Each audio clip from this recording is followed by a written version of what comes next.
Le président iranien Ebrahim Raïssi a appelé samedi à traiter de manière décisive les manifestations déclenchées par la mort d'une jeune femme détenue par la police des mœurs de la République islamique, provoquant une répression meurtrière.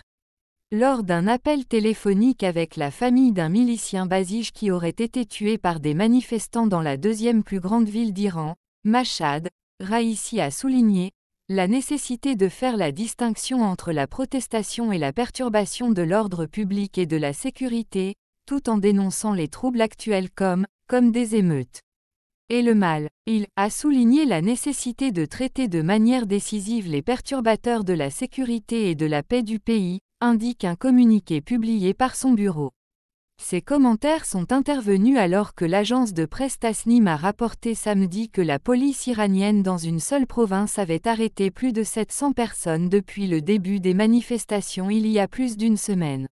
Le général Azizollah Maleki, chef de la police de la province de Guilan, a annoncé l'arrestation de 739 émeutiers dont 60 femmes, a indiqué le média iranien.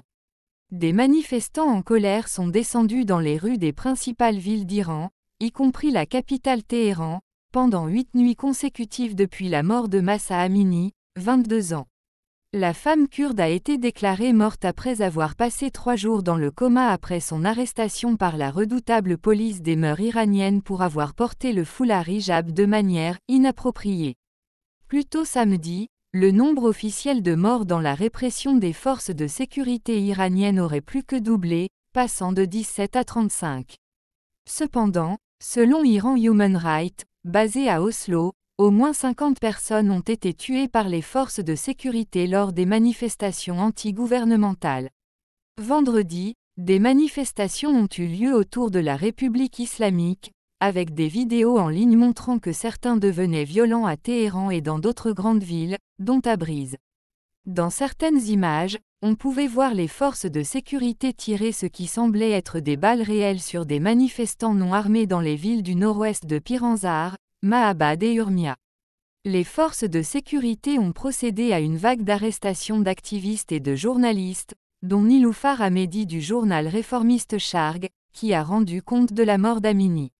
Amini est décédé après son arrestation par la police des mœurs iraniennes, une unité chargée de faire respecter le code vestimentaire strict de la République islamique pour les femmes. Des militants ont déclaré qu'elle avait reçu un coup à la tête en garde à vue, mais cela n'a pas été confirmé par les autorités iraniennes, qui ont ouvert une enquête.